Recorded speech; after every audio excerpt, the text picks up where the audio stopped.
Hari ini kita firman Tuhan atau tema bulan ini gereja kita adalah sinergi, ya kan? Sinergi. Waktu tentang sinergi saya benar-benar cari apa ya artinya sinergi, takutnya keliru. Tetapi kemarin Pastor Lukas menyampaikan sinergi artinya adalah kegiatan bersama untuk mencapai tujuan bersama. Di dalam firman Tuhan berkata di dalam Ulangan 32 ayat 30, dikatakan bagaimana mungkin satu orang dapat mengejar 1.000 orang dan 2 orang dapat membuat lari 10.000 orang kalau tidak gunung batu mereka telah menjual mereka dan Tuhan telah menyerahkan mereka. Nah, ayat ini luar biasa waktu saya mendengarkan firman Tuhan yang disampaikan Pastor Yongki tentang ayat ini, sehingga semakin memperjelas kepada saya arti sinergi. Karena seringkali kita tahu tentang pada waktu ada orang berkata, mari kita bersinergi, tetapi tidak sungguh-sungguh paham. Tetapi kita saat ini mulai melihat bahwa kebutuhan hidup kita untuk bersinergi, karena kita ini tidak bisa hidup sendirian. Kita membutuhkan orang lain, kita membutuhkan kerjasama dengan orang lain, bahkan di dalam hubungan pernikahan, hubungan di dalam keluarga kita membutuhkan mengerti arti sinergi di dalam rumah tangga, sehingga rumah tangga kita, pernikahan kita menjadi pernikahan yang sehat. Nah, hari ini kita akan belajar dari bagaimana Daud itu berhasil di dalam semua kehidupannya, karena Daud itu mengerti arti bersinergi. Dia mengerti arti berjalan bersama-sama. Dia tahu arti bagaimana menjaga keseimbangan untuk dia dapat berjalan, bekerja sama, berhubungan dengan orang-orang yang ada di sekitarnya. Walaupun orang-orang yang bersama dengan Daud dari berbagai macam latar belakang, tetapi mereka semua membuat Daud itu bisa menjadi pemimpin perang, dan pasukan perangnya Daud ini adalah pasukan yang tidak pernah terkalahkan, walaupun jumlahnya tidak banyak. Kita baca dulu di dalam 2 Samuel 8. Kita mulai dari ayat yang pertama. Di sini dikatakan begini. Sesudah itu Daud memukul kalah orang Filistin dan menundukkan mereka. Lalu Daud mengambil kendali pemerintahan atas ibu kota dari tangan orang Filistin. Dan ia memukul kalah orang Moab. Maka orang Moab takluk kepada Daud dan harus mempersembahkan upeti. Selanjutnya Daud memukul kalah Hadadeser bin Rehob, Raja Soba. Lalu orang Aram dari Damsik datang menolong Hadadeser Raja Soba. Tetapi dari antara orang Arab itu, Daud menewaskan 22.000 orang. Dalam hari itu Daud mengalahkan orang Aram dari Damsik yang menolong Hadadeser, dikalahkan 22.000 orang. Kemudian Daud menempatkan pasukan-pasukan pendudukan di daerah orang Aram dari Damsik. Orang Aram itu takluk kepada Daud dan harus mempersembahkan upeti. Tuhan memberi kemenangan kepada Daud kemanapun ia pergi. Perhatikan di dalam ayat 6 dikatakan, orang Aram itu takluk kepada Daud dan mempersembahkan upeti. Dan Tuhan memberi kemenangan kepada Daud kemanapun ia pergi. Lalu kita lanjutkan di ayat yang ke-8, ke-7. Sesudah itu Daud mengangkut perisai-perisai emas yang dipakai oleh anak-anak buah Hadadeser, lalu membawanya ke Yerusalem. Dan dari Batah dan dari Berotai, yaitu kota-kotanya Hadadeser, Raja Daud mengangkut emas banyak, mengangkut amat banyak tembaga. Demikianlah Daud mendapat nama, dan ketika ia pulang, ia menewaskan 18.000 orang Edom di lembah Asin. Lalu menempatkan pasukan-pasukan pendudukan di Edom, di seluruh Edom, di tempatnya pasukan-pasukan pendudukan. Sehingga seluruh Edom diperbudak oleh Daud. Tuhan memberi kemenangan kepada Daud kemanapun ia pergi. Di sini 2 kali dikatakan Tuhan memberi kemenangan kepada Daud kemanapun ia pergi. Kita tadi melihat bagaimana mengalahkan raja-raja. Kemanapun dia berperang selalu menang dan membawa jarahan sangat banyak. Jadi Daud ini walaupun raja-raja yang lain kemudian dibantu oleh raja-raja yang lain saling membantu, Daud tetap menang. Nah, kita mulai melihat di sini dikatakan Tuhan memberi kemenangan kepada Daud kemanapun ia pergi. Tetapi kemenangan Daud bukan hanya karena Tuhan menyertai dia, tetapi karena Daud juga mengerti arti memiliki tanggung jawab untuk segala yang dipercayakan Tuhan kepadanya. Pada waktu Daud melarikan diri di Gua Adulam karena dia dikejar-kejar Saul, di situ ada banyak orang yang melarikan diri dan bergabung kepada Daud. Mereka dikatakan adalah orang-orang yang dikejar-kejar hutang, dikatakan mereka adalah orang-orang yang punya masalah, jadi punya latar belakang yang semuanya bukan semuanya orang baik. Ada banyak orang-orang yang punya background yang buruk, punya karakter yang buruk. Tetapi dari merekalah Daud membangun pasukannya. Jadi kita mulai melihat Tuhan memang selalu memberi kemenangan demi kemenangan kepada Daud.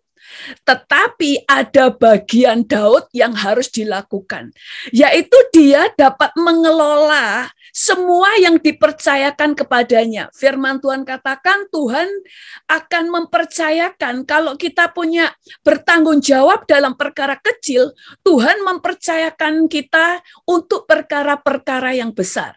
Nah, saya selalu mengatakan bahwa kita harus mengerti tentang keseimbangan melihat firman dengan utuh.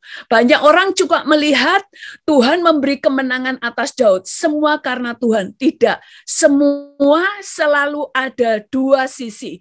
Tuhan dan manusia.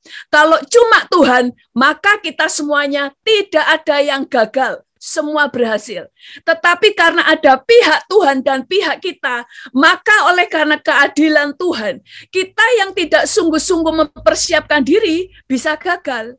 Makanya selalu ada 2 sisi. Dan Daud melakukan bagiannya.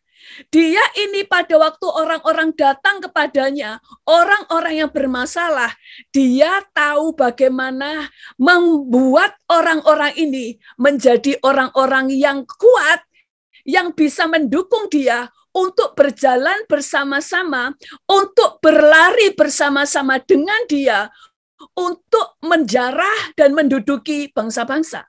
Dia dapat mengalahkan orang Filistin dan sebagainya dan menjara semuanya karena visinya bagaimana menyelamatkan Israel dari serangan musuh. Yang kedua, Israel menjadi sangat kaya karena jarahan. Dan Daud dari orang-orang yang bermasalah tadi, Daud bisa membangkitkan pasukan elit yang sangat luar biasa. Yang pertama adalah pasukan Triwira. Kita akan baca, ada banyak ayat yang kita akan baca, tapi saya akan kebut karena 30 menit pasti selesai. Haleluya. Inilah nama para pahlawan yang mengiringi Daud. Isi-Baal, orang Hakmoni, kepala Triwira. Ia mengayunkan tombaknya melawan 800 orang yang tertikam mati dalam pertempuran. Ini keahliannya. Dia bisa mengayunkan tombak melawan 800 orang sendirian dalam pertempuran, dia itu bisa membunuh 800 orang dalam satu hari sendirian. Kemudian Eleazar, anak Dodo, anak seorang Ahohi, ia termasuk ketiga pahlawan itu. Ia ada bersama-sama Daud ketika mereka mengolok-olok orang Filistin yang telah berkumpul di sana untuk berperang. Padahal orang Israel telah mengundurkan diri. Tetapi ia bangkit dan membunuh demikian banyak orang Filistin sampai tangannya lesu dan tinggal melekat pada pedangnya. Tuhan memberi pada hari itu kemenangan yang besar. Rakyat datang kembali mengikut dia hanya untuk merampas. Jadi rakyat Israel tadinya melarikan diri ketakutan, tapi waktu ada kemenangan mereka datang untuk membantu menjarah. Kemudian orang yang ketiga sebagai pasukan Triwira adalah Sama anak Age, orang Harari. Ketika orang Filistin berkumpul di Lehi, di sana ada sebidang tanah ladang penuh kacang merah, dan tentara telah melarikan diri dari hadapan orang Filistin. Maka berdirilah ia di tengah-tengah ladang itu. Ia dapat mempertahankannya dan memukul kalah orang Filistin. Demikianlah diberikan Tuhan kemenangan besar. Ini 3 Triwira Daud. Punya keahliannya masing-masing. Mereka punya sebuah skill yang luar biasa. Mereka bukan semuanya orang baik. Tetapi karena Daud mengerti arti bersinergi, dia tahu memanfaatkan kelebihan setiap orang tanpa harus mempersoalkan kelemahan. Itu yang membuat pasukannya kuat, karena dia tidak fokus kepada kelemahan-kelemahan orang lain yang ada di sekitarnya, tetapi fokus membangkitkan kelebihan yang lain, dan itu mereka kemudian unity, bekerja bersama-sama menjadi pasukan elit yang tidak terkalahkan. Lalu Daud juga memiliki 30 pasukan, yang namanya pasukan 30. Kita baca juga di sini adalah di ayat yang ke-18. Yang pertama adalah Abisai. Abisai adalah adik Yoab, anak Zeruya. Dialah kepala 30 orang itu, dan dialah yang mengayunkan tombak melawan 300 orang yang mati di tikamnya. Jadi dia sendirian melawan 300 orang. Ia mendapat nama di antara 30 orang itu. Yang tadi pasukan Triwiranya Daud bisa mengalahkan 801 orang. Yang ini pasukan 30, dia bisa mengalahkan 300 orang sendirian. Orang yang kedua adalah Benaya bin Yoyada, anak seorang yang gagah perkasa, yang besar jasanya, yang berasal dari Kapsel. Ia menewaskan kedua pahlawan besar dari Moab. Juga pernah ia turun ke dalam lubang dan membunuh seekor singa pada suatu hari bersalju. Dia melawan sendirian seekor singa. Kalau di ayat-ayat yang lain akan diperjelas kemampuan dia di Tawarikh. Kemudian dikatakan pula ia membunuh orang Mesir. Seseorang yang tinggi perawakannya, di tangan orang Mesir itu ada tombak, tetapi ia mendatanginya dengan tongkat, merampas tombak itu dari tangan orang Mesir itu, lalu membunuh orang itu dengan tombaknya sendiri. Jadi dia melawan singa waktu dia masuk ke gorong-gorong, ke gua, ke lubang, ke gorong-gorong. Kemudian dia melawan sendirian orang yang sangat besar perawakannya. Dia membunuh orang itu, padahal dia cuma membawa tongkat. Ini kehebatan pasukan Daud. Kemudian itulah yang diperbuat Benaya bin Yoyada. Ia mendapat nama di antara ke-30 pahlawan itu. Asael, saudara Yoab, ada di antara ke-30 orang itu. Nah, kemudian diceritakan nama-nama yang lain, tetapi kita tidak baca semuanya. Kemudian kita mau lihat Asael itu kemampuannya apa? Sebagai pasukan 30-nya Daud. Asael dikatakan ketika anak-anak laki Zeruya, yakni Yoab, Abisai, dan Asael ada di sana. Asael cepat larinya seperti kijang di padang. Asael mengejar Abner dan tidak menyimpang ke kanan atau ke kiri dalam membututinya. Asael itu orangnya larinya tuh cepat banget. Kalau saudara baca di Alkitab, di situ dikatakan Asael itu waktu mengejar musuh, itu yang dikejar itu naik kuda, kereta kuda. Dia lari, tapi dia bisa ngejar terus. Dia kalau lari nggak menyimpang ke kanan ke kiri. Cuma waktu itu sudah disuruh menyimpang, dia nggak mau nyimpang, sehingga dia kena panah. Tetapi aslinya, dia kalau kejar sesuatu, walaupun orang itu berkuda, dia bisa kejar. Dia punya kemampuan luar biasa. Orang-orang ini dari orang-orang yang bermasalah. Tetapi si Daud tahu bagaimana bersinergi. Dia tahu mengambil, memanfaatkan atau membangkitkan kelebihan setiap orang. Dia membangkitkan setiap orang untuk kelebihannya masing-masing karena dia tahu setiap orang bisa saling menguntungkan, setiap orang bisa saling membangun satu dengan yang lain. Yang membuat orang tidak bisa sinergi dan mereka kemudian banyak kegagalan karena berjalan sendiri. Karena mereka seringkali merasa nggak cocok dengan si A, nggak cocok dengan si B. Kalau kita tahu membangkitkan, kita tahu melihat kelebihan orang yang kita tidak ada, maka saudara bisa bersinergi dengan orang itu. Tadi malam saya itu sampai tanya sama Tuhan, Tuhan apa artinya bedanya unity dengan bersinergi? Terus Tuhan kasih gambaran, unity itu bersatu. Tapi sinergi itu bisa berjalan bersama-sama, sederap, seirama, walaupun masing-masing mereka itu sangat berbeda. Punya karakter yang berbeda, punya kebiasaan yang berbeda, punya hal-hal yang negatif, setiap orang punya kelemahan masing-masing. Tetapi bersinergi artinya mereka bisa berjalan bersama-sama karena mereka memfokuskan pada visi yang sama. Orang yang tidak terbiasa bisa menerima kelemahan orang lain, tidak bisa berjalan bersama. Makanya dia akan berjalan dan berperang, berjuang sendirian. Makanya ada quote yang berkata, kalau kamu ingin berjalan dengan cepat, kamu berjalanlah sendirian. Tetapi kalau kamu bisa berjalan, mau berjalan dalam perjalanan yang sangat lama, kamu butuh banyak orang. Kamu harus mempersiapkan banyak orang, kamu harus punya tim. Nah, kita mulai melihat di sini bagaimana Tuhan itu adalah Allah yang membuat kemenangan demi kemenangan, tetapi ada bagian Daud yang dia harus kerjakan. Tadi dikatakan Daud punya pasukan triwira, yaitu 3 orang, kemudian pasukan 30.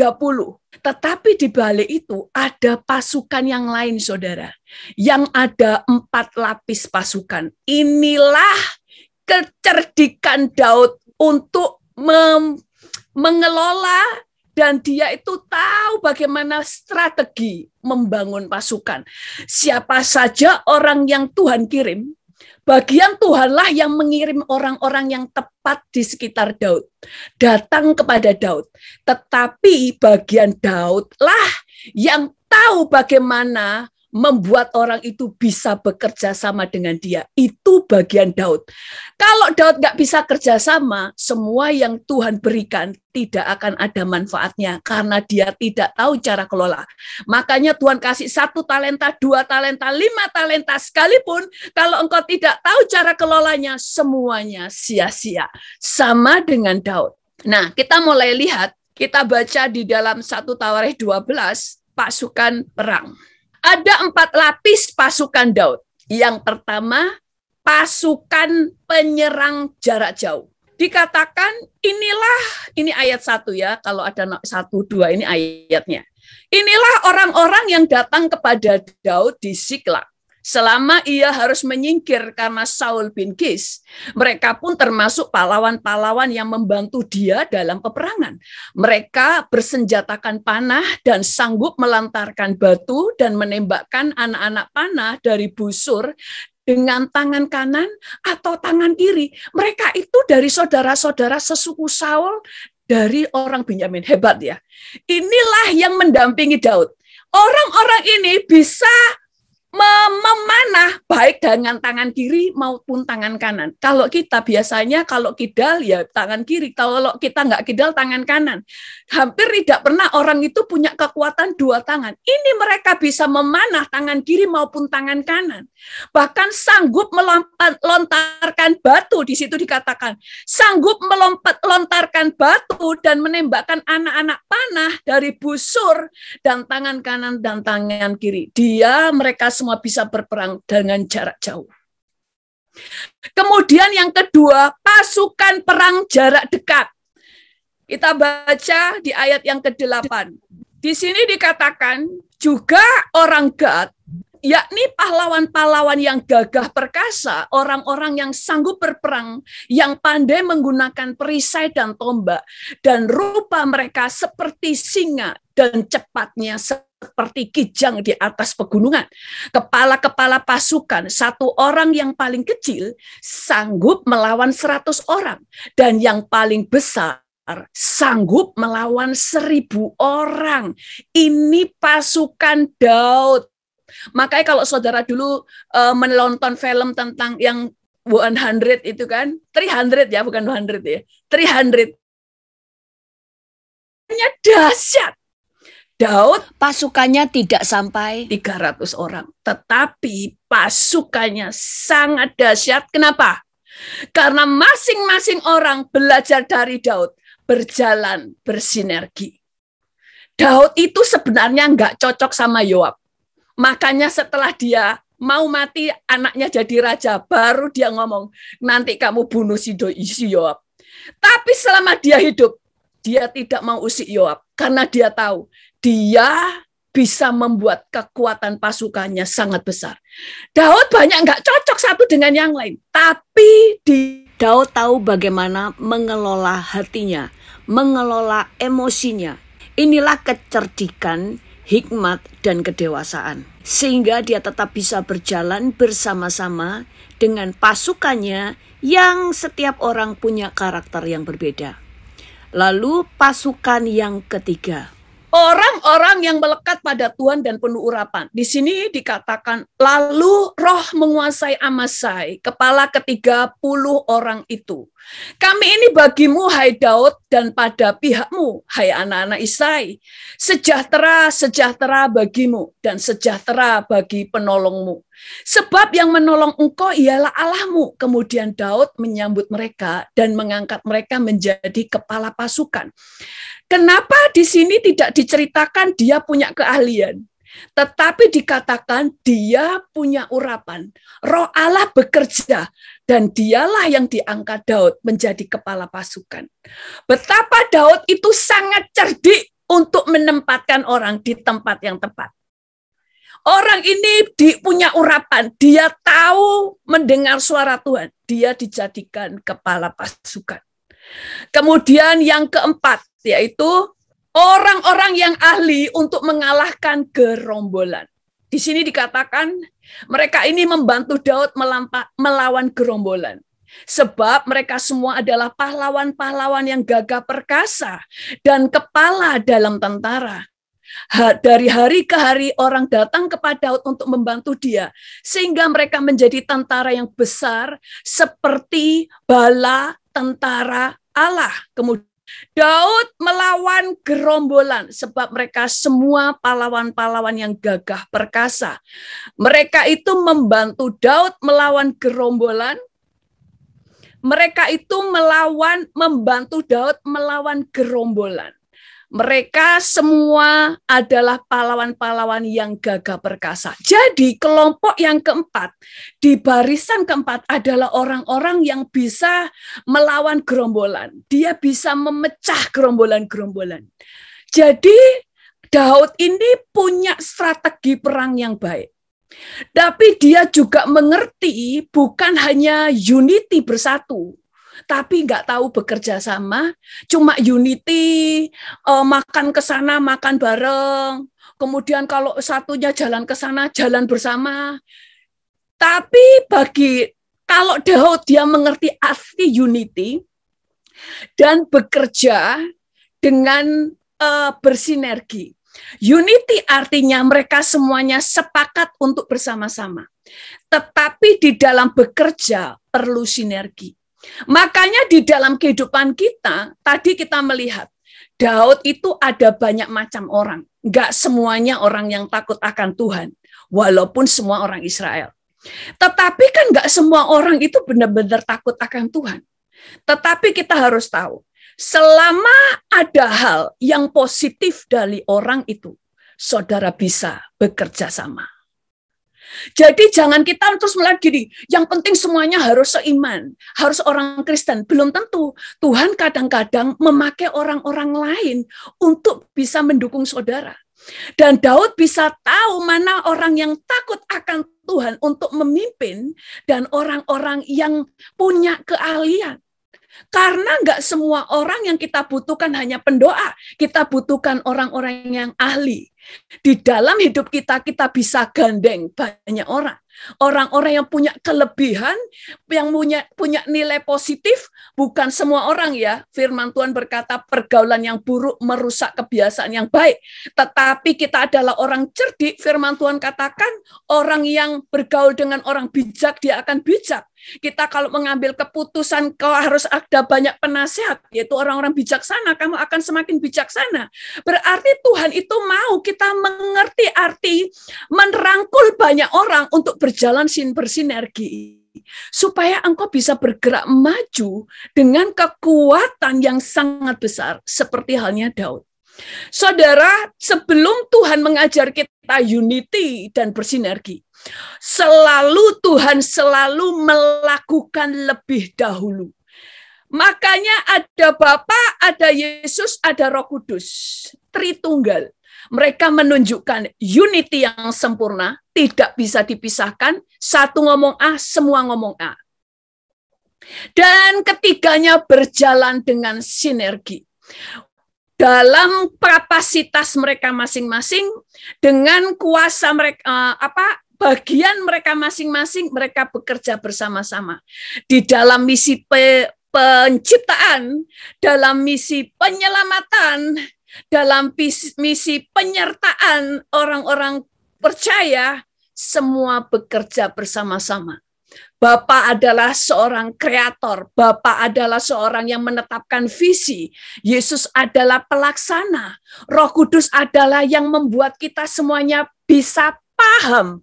Mereka semua bersinergi. Allah Bapa berkata, kalau kamu tidak bisa datang kepada Bapa kalau nggak lewat Yesus. Kamu menolak Yesus, kamu tidak bisa datang padaku. Maka ada agama lain yang ngomong saya cuma langsung datang kepada Bapa. Tidak percaya Isa, tidak bisa. Bapa berkata, tanpa melewati Yesus tidak bisa datang kepada Bapa. Tapi Yesus berkata, tidak semua orang yang memanggilku Tuhan, Tuhan bisa masuk kerajaan Allah. Tetapi mereka yang melakukan kehendak Bapakku yang di surga. Mereka bersinergi. Kemudian Roh Kudus selalu mengajar kita mengenal Yesus lebih dalam dan memperkenalkan Bapa. Saudara tidak bisa kenal Yesus dan Bapa tanpa Roh Kudus. Tetapi kemudian Bapa berkata, kalau seorang yang menolak anak, menghujat anak diampuni, tapi menghujat Roh Kudus tidak diampuni. Kenapa? Supaya semua orang mulai menghargai Roh Kudus, tunduk, mulai hormat kepada Roh Kudus, karena dia juga Allah, pribadi yang ketiga dari Allah Tritunggal. Bersinergi artinya semuanya melihat yang lain lebih penting dari dirinya sendiri. Semua menaklukkan dirinya, egonya, sehingga dapat mencapai visi bersama-sama. Kita bisa berjalan bersama atau bersinergi. Yang pertama, kalau kita tidak mementingkan diri sendiri. Kedua, fokus kepada kelebihan orang lain. Dan menghargai perbedaan. Saudara, justru karena perbedaan, kelebihan setiap orang sangat berbeda, spesifik, justru disitulah kekuatannya. Menghargai perbedaan, menerima kekurangan orang lain. Ini butuh pengelolaan emosi, kecerdasan untuk bisa menerima kekurangan orang lain. Tetap fokus pada tujuan.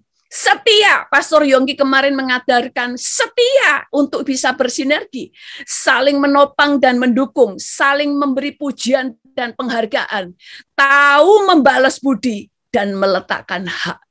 Ada banyak kita tidak mengerti hal ini, kurang memberikan pujian penghargaan. Kalau di sini Pastor Yongki itu suka memberikan penghargaan dan pujian, ya, luar biasa. Itu ada di sini.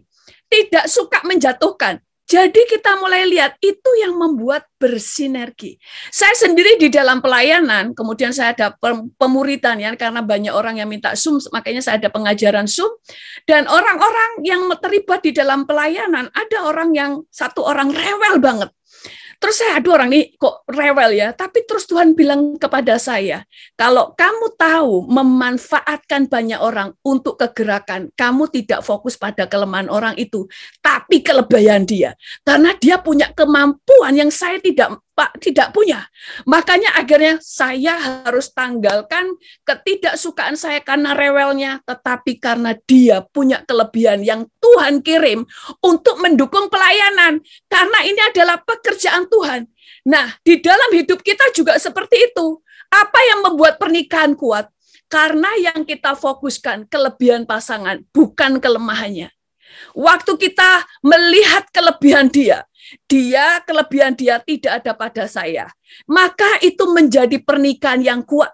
Saya dan suami juga seperti itu. Saya fokus dengan kelebihan dia, tapi maka kita lihat kelebihannya lebih banyak daripada kelemahannya. Karena justru kelemahannya kita yang tutupin. Nah, di dalam kehidupan kita, sekali lagi, kita mulai belajar bisa berjalan bersinergi dengan siapa saja. Di dalam gereja kita juga bisa bersinergi dengan gembala dan jemaat. Dan kalau saudara lihat, Daud, dia bersinergi dengan semua orang di sekitarnya. Dia bisa menerima kelemahannya, walaupun di hatinya itu kadang nggak suka sama Yoab. Yoab itu soalnya Yoab tapi orangnya pintar banget, cuma kalau ngomong pedes. Jadi Daud itu, tetapi dia bersinergi dengan mereka dan dia bersinergi dengan Tuhan. Makanya apapun yang dia lakukan, dia tanya Tuhan, dia menyerahkan semua kepada Tuhan. Kalau Tuhan mau dia rendah hati, dia rendah hati. Kalau Tuhan suruh bertobat, bertobat. Kalau Tuhan suruh pengakuan dosa di hadapan Israel, dia lakukan, dia sinergi dengan Tuhan. Makanya dia menjadi orang yang tidak terkalahkan. Amin. Sampai situ saja, Tuhan Yesus memberkati.